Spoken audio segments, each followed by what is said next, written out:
Salut les anacalypsiens, bienvenue dans cette nouvelle vidéo d'Anacalypsie. Donc aujourd'hui on se retrouve pour la review de l'épisode 7 de Koh-Lanta. Alors j'avoue que j'ai pas pris énormément de notes parce que j'avoue que l'épisode, je l'ai pas trouvé extraordinaire. Je veux dire, j'ai largement préféré les deux épisodes précédents à celui-ci, même si les épreuves tout court étaient vraiment très bien. Par contre j'avoue que sur le reste je me suis fait chier. Il y a eu un truc, voilà, on va revenir dessus, qui commence sérieusement à me gonfler, et surtout par rapport aux téléspectateurs qui sont vraiment d'une débilité incroyable. Et vraiment je sais pas comment les gens ils font pour être aussi cons, mais bon, on va voir ça avec la review. Bref, comme d'habitude, l'épisode commence avec l'éliminé précédent, donc le conseil précédent. Et ensuite on part à l'épreuve de confort. Donc l'épreuve de confort qui est une épreuve mythique de Koh-Lanta, donc celui où on a une plateforme sur l'eau et puis il faut sauter et casser des pots. Qui est une épreuve honnêtement que moi j'aime bien, parce que peu importe l'avantage que tu prends, t'es jamais assuré de gagner l'épreuve, à moins que quelqu'un soit vraiment très bon et commence à détruire les plus éloignés. Là tu te dis bon ok, avec un mec comme ça on peut, enfin un mec ou une fille comme ça, on peut gagner facilement. Par contre, effectivement, comme là on est avec des équipes qui galèrent, on dit bon voilà, il y a toujours un peu de suspense. La récompense, c'est d'avoir de la nourriture, de pouvoir écouter de la musique, danser un peu, avoir forcément un bon lit pour dormir et tout ça sur un bateau. Chose classique en termes de confort, sauf que cette année, contrairement à d'autres années où le bateau va devant le camp adverse et tu les entends faire la fête et tous les empêcher de dormir, enfin les mettre bien à nerfs, enfin les nerfs à vif. Et malheureusement cette année ils l'ont pas fait. Alors peut-être qu'ils l'ont fait puis qu'ils l'ont coupé au montage, mais on sent que cette année, même si la survie est dure, ils n'ont pas envie de montrer les gens trop méchants ou quoi que ce soit. Vraiment, j'ai l'impression que c'est dur en survie, mais en termes de social ou de survie sociale, c'est vraiment très très gentil. Et quoi. Vraiment, les gens, ils sont pas méchants et tout. Alors que il n'y a pas si longtemps que ça, on voyait encore des cas où le bateau allait au niveau du camp adverse pour les narguer. Dans les tout premiers Koh-Lanta, on pouvait même piller les camps adverses et tout. Enfin, je veux dire, ça a bien changé. J'ai l'impression de rentrer dans les Koh-Lanta des bisounours, à part en ce qui concerne la survie, quoi. Bref, le totem maudit, lui, il permet, il ne permet pas aux perdants de s'entraîner pour l'épreuve d'immunité. Et j'avoue que je me suis beaucoup posé la question de quelle allait être cette épreuve d'immunité, parce que je me suis dit, quelle épreuve nécessite un entraînement? Et en fait la seule chose que j'avais en tête c'était le tir à l'arc, ce que je me suis dit, le tir à l'arc ça n'a aucun sens de l'avoir en épreuve par équipe. Donc du coup j'avoue que moi ça m'a gardé un petit suspense de savoir sur quoi il pourrait s'entraîner. C'est vrai qu'en fait une fois que l'équipe qui a gagné était à l'entraînement, je me suis dit en fait oui, c'est pas con, c'est plutôt bien trouvé comme truc. Enfin voilà, même si habituellement il n'y a pas d'entraînement pour ce genre d'épreuve, mais c'est pas totalement con d'avoir fait ça comme ça. Du coup, l'épreuve va être gagnée par les jaunes, qui seront leur 3e victoire d'affilée, un truc comme ça. 3e ou 4e victoire d'affilée, non 3e victoire d'affilée, parce que d'abord ils ont perdu Stéphanie. Ensuite, ils ont gagné confort, immunité, plus la confort, donc 3 épreuves d'affilée, donc ça fait mal aux rouges, qui en plus ont pu du coup rentrer chez eux. Et voilà, après il n'y a pas grand chose à dire, à part que chez les rouges, c'est François qui a été vraiment le meilleur en cassant 2 pots, mais malheureusement ils en casseront que 7 sur 8, je crois que c'est un truc comme ça. Et chez les jaunes, on a Colin qui va en casser 2 et Alexandra qui va en casser 2. Et ce qui me saoule un peu, c'est que Denis va surtout appuyer sur le fait que Alexandra est la seule femme à en avoir cassé 2. Et honnêtement, je trouve ça complètement nul parce qu'on s'en fout que ce soit une femme. C'est bien qu'elle en ait cassé 2, que du coup elle ait le record avec François et Colin dans l'épreuve d'en avoir cassé 2. Mais pourquoi absolument appuyer sur le fait que ce soit une femme? Je veux dire, est-ce que le fait que ce soit une femme fait que c'est plus impressionnant qu'elle ait pu en casser 2? Honnêtement, je sais qu'ils veulent faire ça pour montrer la diversité, voilà, que les femmes peuvent faire aussi bien que les hommes. Mais moi, honnêtement, je ne raisonne pas comme ça. Je trouve ça plus ridicule qu'autre chose. Parce que ça donne vraiment l'impression que c'est plus extraordinaire si c'est une femme qui a réussi plus que si c'était un homme, alors que en soi, y a rien de plus impressionnant parce que t'as tel ou tel sexe, quoi. Voilà, elle a fait une excellente performance comme les autres, et puis voilà, quoi. On n'a pas besoin d'appuyer le fait que ce soit une femme, et ça, je trouve ça très très chiant. Mais ça n'empêche pas que la performance d'Alexandra, de Colin et de François était vraiment pas mal. Des grosses déceptions quand même sur Maxime qui n'a rien cassé alors qu'il est très grand, et Yannick chez les jaunes qui a cassé uniquement le dernier pot le plus éloigné, alors que pareil il est très grand, en plus il fait du basket, même lui il va beaucoup s'en vouloir parce que quand même faire des grands sauts et tout, alors je sais pas quel poste il joue au basket, mais techniquement c'était une épreuve taillée pour lui de casser les pots, quoi. Parce que vraiment on demande de prendre de l'élan, de faire des grands sauts et tout, avec sa taille, comme il le dit lui-même, avec son métier et tout. Ça aurait dû être un jeu d'enfant. Au final, ils vont quand même beaucoup galérer. Et ce que j'aime bien avec cette épreuve, c'est que, comme je disais, tant qu'il n'y a pas de quelqu'un vraiment de très très fort, ça peut très vite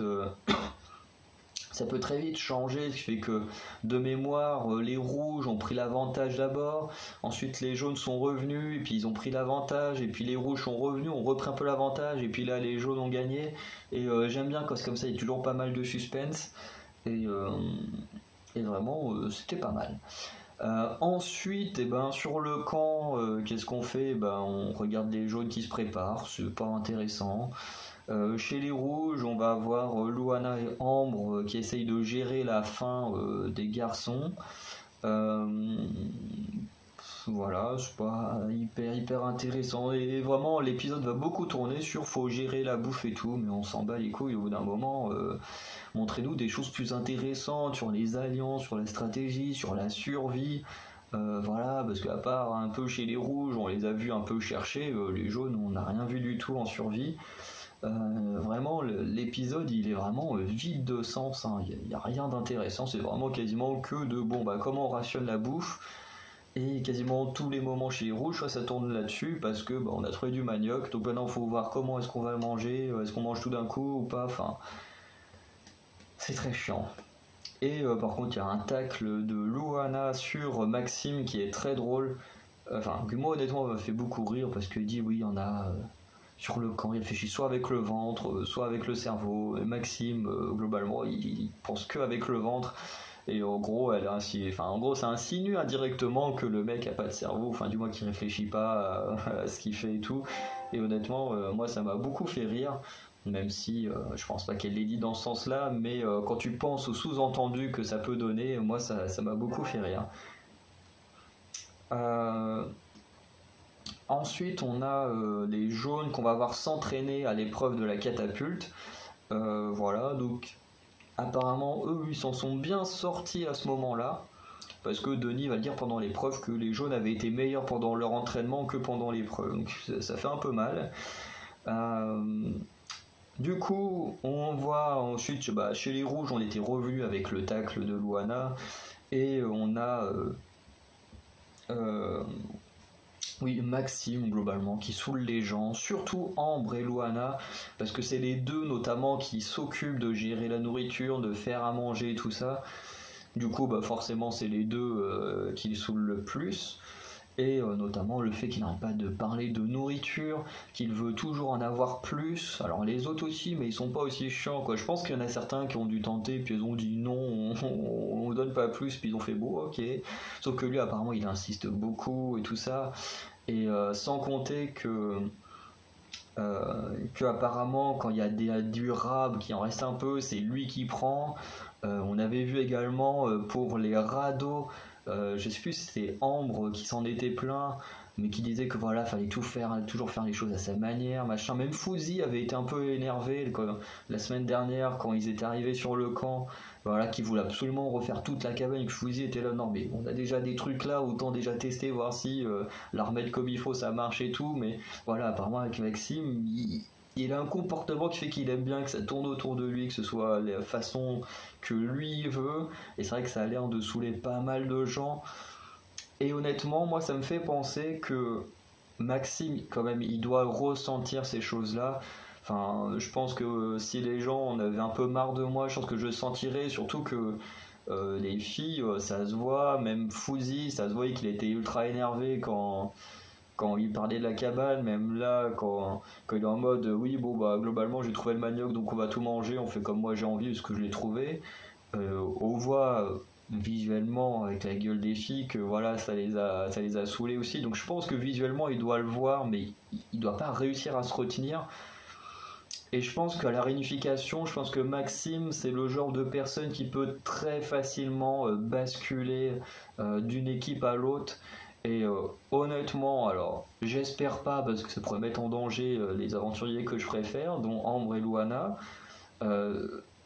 Mais Maxime, je le sens bien être un aventurier qui est capable de trahir les ex-rouges après la réunification pour aller avec les ex-jaunes.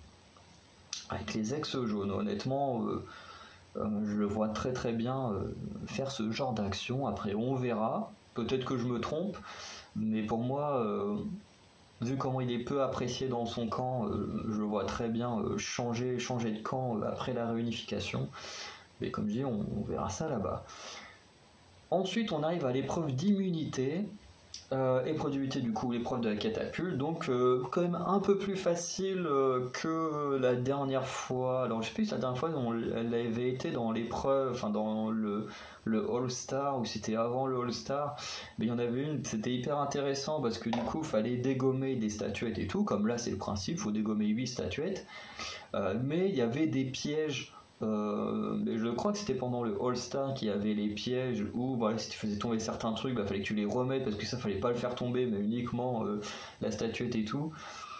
Là, c'est juste tout simple, faut faire tomber 8 statuettes et puis voilà, si tu réussis, tu gagnes l'immunité. Et du coup, c'était pas mal aussi parce que les jaunes vont tout de suite prendre un avantage parce que ils se sont entraînés, donc machin, ils vont forcément avoir l'avantage de l'entraînement. Du coup, ils vont réussir à faire tomber une ou deux statuettes. Et puis après, ils vont galérer à mort. Et du coup, les rouges, ils vont commencer à réussir à faire tomber une, deux, trois statuettes. Ils vont se donner pas mal de conseils, contrairement aux jaunes qui n'ont pas l'air de trop de s'entraider. Les rouges vont beaucoup s'entraider, vont beaucoup parler. Je me souviens d'un moment où il y a Pauline qui dit, alors je sais plus si c'est Géraldine, où elle lui dit vas-y recule encore un peu, mets-toi comme ça et tout, et au moment où elle tire, boum, elle fait tomber une statuette. Donc vraiment les rouges ont été beaucoup plus dans le fait de discuter et tout ça pour réussir l'épreuve, plutôt que les jaunes qui je pense pas volontairement mais plutôt inconsciemment se sont dit en arrivant, bon voilà, ça fait déjà 3 épreuves qu'on gagne, donc déjà ça donne un petit boost de confiance. En plus ils ont pu s'entraîner, donc pour eux ils se sont dit voilà, on va gérer et tout, comme on sait déjà comment on tire avec la catapulte alors que les rouges le savent pas, donc je pense que ça aussi inconsciemment ça a donné un petit boost de confiance, et du coup trop de confiance fait que ils se sont totalement craqués. Et du coup, on a une grosse victoire des rouges contre les jaunes. Et je suis content parce que je ne voulais pas que les rouges aillent au conseil. Même si je ne pense pas que Ambre aurait été en danger, mais je voulais pas que les rouges aillent au conseil. Parce que comme Denis le disait, ils sont 8-8. Donc là, gagner cette immunité-là, en sachant qu'on se doutait tous très bien que la semaine prochaine, ça allait être la réunification, donc c'est mieux d'avoir un avantage numérique avant d'arriver à la réunification, euh, plutôt que d'être en infériorité. Et là, du coup, les ex-rouges ont un avantage, et je pense et j'espère qu'ils vont le mettre à profit plus tard. Même si chez les jaunes, il y a quand même quelques aventuriers que j'aime beaucoup, mais voilà. Et du coup, pour le résultat, on peut quand même noter que c'est quand même un très bon épisode pour François, ex-rouge, parce que c'est lui qui donne la victoire à son équipe en ayant fait tomber 3 statuettes sur 8, et qui en plus au confort avait pété 2 pots, je sais plus si on a 7 ou 8, un truc comme ça, enfin il y a quand même pas mal de pots. Bref, donc le gars, grosse performance dans cet épisode, et qui je pense pourrait être une tête à abattre un peu plus tard, parce que sur les épreuves il a l'air d'être très fort. Et pareil, comme je disais sur l'épreuve, ce que j'ai aimé, c'est que voilà, malgré leur avantage, ça n'a pas forcément fait que les jaunes ont pris trop d'avance et ont gagné l'épreuve facilement. Les rouges ont quand même pu revenir et gagner, et ça s'était déjà vu il y a 2 semaines, il y a 2 semaines je crois, où pareil les rouges avaient perdu le confort, donc Totem Maudit qui leur donnait un malus de temps pour l'épreuve d'immunité, et puis là pareil, grâce aux ordres de Ambre, ils avaient pu reformer la fresque avec les sortes de rideaux là, les grandes bandes, et du coup même avec un malus, les rouges avaient pu gagner. Donc faut croire que plus on en met plein la gueule aux rouges en termes de malus, plus ils sont forts dans les épreuves. Donc je pense que maintenant c'est fini, parce que la semaine prochaine c'est la réunification, ils passent tous en solo, mais en tout cas, faut croire que se prendre des malus vachement puissants, c'est ce qui les aidait le mieux à rebondir dans les immunités.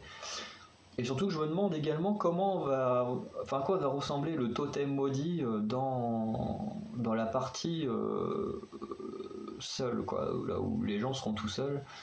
Je me demande comment le totem maudit va être utilisé. Franchement, c'est quelque chose qui m'intrigue beaucoup. Et on verra ça à partir de la semaine prochaine, et encore, je sais pas comment ça va donner, parce que le totem maudit, il est censé punir. Ouais, quoique, je sais pas, je sais pas comment ça va donner, parce que les totems maudits a beaucoup puni, soit directement, soit pour l'épreuve d'immunité, en sachant que l'immunité sera la première en individuel. Ils seront sûrement punis sur le coup, donc on verra bien ce que ça donnera la semaine prochaine, bref. Et du coup, on arrive au moment qui m'a le plus gonflé de l'épreuve, c'est qu'on revient encore sur le faux collier de Seta. Et ça me gonfle que les gens y croient encore. Parce que vraiment, je le répète encore une fois, mais réfléchissez 5 minutes, putain. Je veux dire, t'as une personne qui est en danger, qui est censée avoir un collier d'immunité, si elle est vraiment en danger, elle le joue. Si elle l'a pas joué, c'est qu'il n'y a pas de collier, que c'était du bluff. Mais pourtant, j'aime bien certains des jaunes, mais vraiment, ils sont un peu cons quand même. Hein. Ils sont un peu cons. Hein. Franchement, c'était facile à savoir. Après, je dis pas que sur place, on pense différemment, mais quand même, Céline était clairement la plus en danger au premier conseil. Si elle l'avait, elle l'aurait joué. Ça n'a aucun sens que tu ne joues pas un collier d'immunité quand tu sais que tu es une des personnes les plus en danger. C'est complètement con de pas jouer un collier à ces moments-là. Et le pire, hein, c'est qu'il ne s'est rien passé dans l'épisode. Hein, qui fait penser que Seta peut en jouer. Il y a vraiment juste quelqu'un qui à un moment lui adresse la parole, et puis on peut dire rien là. Donc voilà, on verra. Et au conseil, quand une certaine personne est éliminée, pour pas le dire tout de suite, mais de toute façon vous le savez déjà normalement, on lui dit ouais, pourquoi t'as pas joué ton faux collier, machin, il fait parce que je suis joueuse. Voilà, moi je suis joueuse. Et on ose voir après sur Facebook des gens faire du montage en mode ouais, Seta devrait avoir l'Oscar, la meilleure actrice pour son faux collier d'immunité. Mais pourquoi ? C'est complètement con, elle fait rien pour alimenter le faux collier. Il n'y a aucune stratégie, il n'y a que dalle, c'est juste des gens qui font des réflexions et puis elle est juste là. Oh, bah, moi je sais pas, hein. Ce que tout le monde ferait à sa place pour rester dans le jeu, enfin vraiment, ça n'a aucun sens et ça me gonfle. Et ça me gonfle. Et vraiment, j'ai rien contre CETA, hein, mais au bout d'un moment, j'aimerais bien qu'elle soit éliminée juste pour ne plus entendre parler de ce faux collier parce que c'est une débilité. Et même Denis, il en rajoute en voix off et c'est n'importe quoi parce que les gens, ils pensent vraiment qu'il y a une grosse stratégie autour de ça, que CETA c'est une grosse stratégie et tout. Et je suis même quasiment sûr qu'à la fin, là, quand on aura le conseil final, elle va être présentée comme la stratège de la saison alors qu'elle n'a absolument rien fait comme stratégie, quoi. C'est juste, on vient de poser une question, bon, tu joues ton collier? Oh, je sais pas. Et hop là, ouais, ça y est, t'es la meilleure stratège du monde. Putain, mais elle fait rien du tout. Ce serait une très bonne stratège si oui, elle en jouait, si réellement elle allait voir les gens en mode, bon, bah, il faudrait voter comme ci, comme ça, parce que tu sais, moi j'ai mon collier, hein, je peux le sortir, je peux mettre les gens en danger. Si elle faisait des coups comme ça, oui, ce serait une grosse stratège. Mais là, non, elle ne fait rien, elle ne joue pas dans les votes, enfin, elle fait rien qui puisse changer les votes, elle ne fait rien pour s'en sortir, non, il n'y a pas de stratégie, il faut arrêter avec ça. Il faut arrêter de parler de ce collier qui me gonfle énormément et qui, je sais, gonfle pas mal d'autres personnes qui regardent koh. Bref. Les jaunes, du coup, ont une hésitation entre plus ou moins deux personnes. C'est entre CETA, parce que faut faire sauter le faux collier, et Alexandra pour détruire l'alliance des ex-bleus, donc Colin, Alexandra et Olga. Et du coup, Colin va dire qu'il espère quand même que la majorité soit sur CETA plus que sur Alexandra. Par contre, j'ai jamais compris pourquoi plus Alexandra que Olga. Surtout que Olga a déjà fait perdre des épreuves Putain, j'arrive plus à parler. Olga a déjà fait perdre des épreuves aux jaunes. Du coup, j'ai jamais trop compris pourquoi s'en prendre à Alexandra, surtout que il n'y a que Benjamin qui se plaignait de son caractère, mais aujourd'hui, il n'y a plus personne qui s'en plaint, tout le monde passe plutôt bien les uns avec les autres, donc voilà. Alors après, moi je préfère de très loin Olga à Alexandra, donc j'espère pas que j'aurais pas aimé que le viseur soit sur Olga, mais je veux dire, dans la logique, c'est un peu bizarre, quoi. C'est un peu bizarre. Mais je pense que Olga est peut-être une plus grande vivante, dans le sens où elle s'amuse plus quand on le voit, quand il gagne les conforts et tout, on la voit en train de s'amuser à danser ou des choses comme ça, donc je pense qu'elle doit être pas forcément plus agréable à vivre dans le sens où Alexandra l'est pas, mais je pense qu'elle est plus extravertie, elle s'amuse plus et tout, et je pense que c'est peut-être pour ça qu'Olga est moins dans le viseur qu'Alexandra pour détruire ce trio, sachant que Colin fait des très bonnes performances avec Alexandra, mais bref, faut pas chercher. De toute façon, Alexandra, son nom, c'est déjà depuis la semaine dernière qu'il est sorti, et puis voilà. Un truc qui va également me saouler, et qui me saoule peut-être autant que le faux collier de CETA, ce sont les gens qui sont en danger, qui sont au courant qu'ils sont en danger, mais qui font rien. Le cas notamment de Yannick et de Alexandra. Les deux, ils savent qu'ils sont en danger, ils savent qu'on peut voter. Alors Yannick, il sait qu'on peut voter contre lui parce qu'il a les deux bracelets, donc deux voix contre lui. Alexandra, elle sait très bien qu'on va voter contre elle parce que Olga, on a entendu parler, qu'elle lui a dit et tout, donc elle sait très bien qu'elle est en danger, mais elle ne fait rien. Yannick, il ne fait rien, tout le monde s'en bat les steaks, ils sont juste en mode bon ben on va voir comment ça se passe, et puis bah si je suis éliminé, tant pis, si je suis pas éliminé, voilà. Et vraiment c'est n'importe quoi. Je suis totalement contre le fait d'aller chercher un peu d'immunité dès que t'es en danger, parce que ça m'énerve que les gens ne fassent pas de stratégie ou réfléchissent à comment changer les votes. Mais là, y a rien du tout. Tu lui dis au moins, essaye de bouger ton cul, de faire un truc. Rien. Ni Alexandra, ni Yannick. Voilà. Du coup, on arrive au conseil, il y a les votes qui tombent, on arrive sur une égalité entre Seta et Alexandra, 4-4. Et puis 2 voix pour Yannick, mais du coup c'est les 2 voix de ses bracelets. C'est vrai qu'en plus, à un moment j'ai bugué parce que je me suis dit, mais attends, pourquoi il a eu 2 voix contre lui? Mais c'est vrai que j'ai oublié qu'il avait 2 bracelets et pas qu'un seul. Ensuite, on revote à nouveau. Et du coup, je me suis demandé, n'empêche, qui sont les gens qui n'ont pas voté pour Seta et qui est la 4e personne qui a voté pour Alexandra. Parce qu'on arrive à nouveau à une égalité en 4-4, en sachant que avec le revote, enfin le 2e vote, mais que entre Seta et Alexandra, il n'y a pas d'histoire de collier. C'était clairement le moment d'éliminer Seta, de dire voilà, hop, maintenant qu'elle peut plus le jouer, on l'élimine, on la dégage, et on se pose plus de questions sur ce foutu collier à la con qui nous fait chier. Je veux dire, ils ont été mais extrêmement idiots. Franchement, là, moi, c'est clairement le moment où j'en aurais profité pour faire sortir Seta.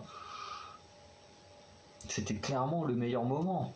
Mais bon, c'est comme ça. Je sens que la semaine prochaine, on va encore nous dire ah, mais il faut faire attention à Seta, là, son faux collier. Hein. Puis on va aller là, on va dire bah alors tu vas le jouer à faire oh, je sais pas. Et puis hop, là, tous les gens vont encore crier au génie. Oh, mon dieu, que ça me saoule. Et ensuite, du coup, on arrive à la boule noire entre Alexandra et Seta. Donc, 2e fois chez les bleus, chez les jaunes que ça arrive.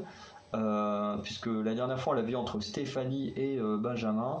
Là, on le retrouve entre Alexandra et Seta. Et cette fois, c'est Alexandra qui tire la boule noire et du coup qui s'en va. Avec, comme j'ai dit, la petite réflexion qu'elle a fait autour du collier. En mode, pourquoi tu l'as pas joué? Voilà, l'autre elle lui dit oh bah je suis joueuse et puis ça y est tout le monde est là oh la génie, stratège de fou, ça m'exaspère hein, tout ça et voilà. En tout cas, moi j'ai plutôt trouvé que l'épisode était très moyen. On a beaucoup joué sur le faux collier de Seta, alors c'est complètement débile, qu'il se passe rien d'intéressant autour, parce qu'elle ne fait rien pour rendre cette stratégie intéressante, contrairement à d'autres, plusieurs fois qu'il y avait des faux colliers, mais qui, eux, alimentaient les choses pour vraiment donner la stratégie intéressante, que là, Seta ne fait rien pour rendre les choses intéressantes, et ça me saoule énormément. Si au moins elle faisait quelque chose pour rendre le faux collier intéressant, je dirais ok, elle est géniale et tout, mais elle ne fait rien pour, donc honnêtement elle pourrait être éliminée, que franchement ça me ferait rien du tout. Honnêtement ça me ferait rien du tout. Du coup voilà, à part les épreuves, tout le reste j'ai pas trouvé intéressant, pas trop intéressant, à part Luana quand elle attaque les Maxime, ça m'a beaucoup fait rire. Et vraiment, c'est la seule chose hors épreuve que j'ai trouvé bien dans cet épisode. Ouais. Donc voilà, donc hâte d'être à la semaine prochaine. En plus, on a les ambassadeurs, ça risque d'être très très intéressant.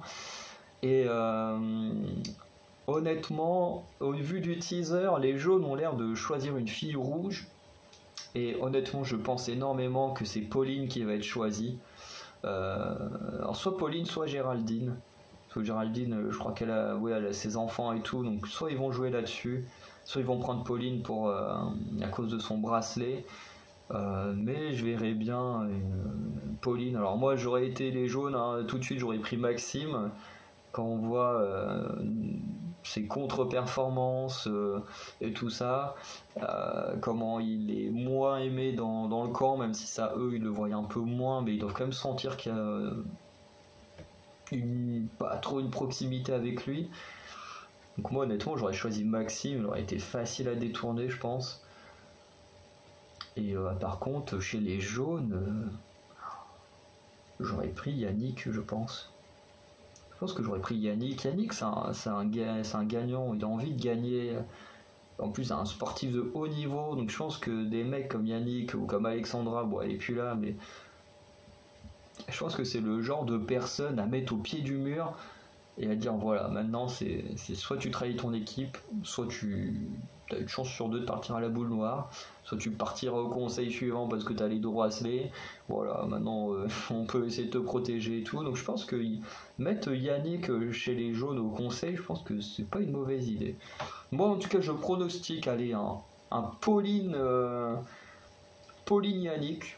au conseil, enfin pas au conseil, à la réunification comme ambassadeur. On verra si j'ai bon ou pas. Et en tout cas, on se dit à la semaine prochaine, du coup, pour la réunification, qui est un épisode que j'aime énormément. En général, c'est un épisode où il y a beaucoup de stratégie, où les épreuves sont assez intéressantes et tout, donc j'ai hâte de voir ça. Du coup, passez une bonne journée, une bonne soirée. Dites-moi ce que vous avez pensé, vous, de cet épisode, et on se dit à très bientôt. Ciao.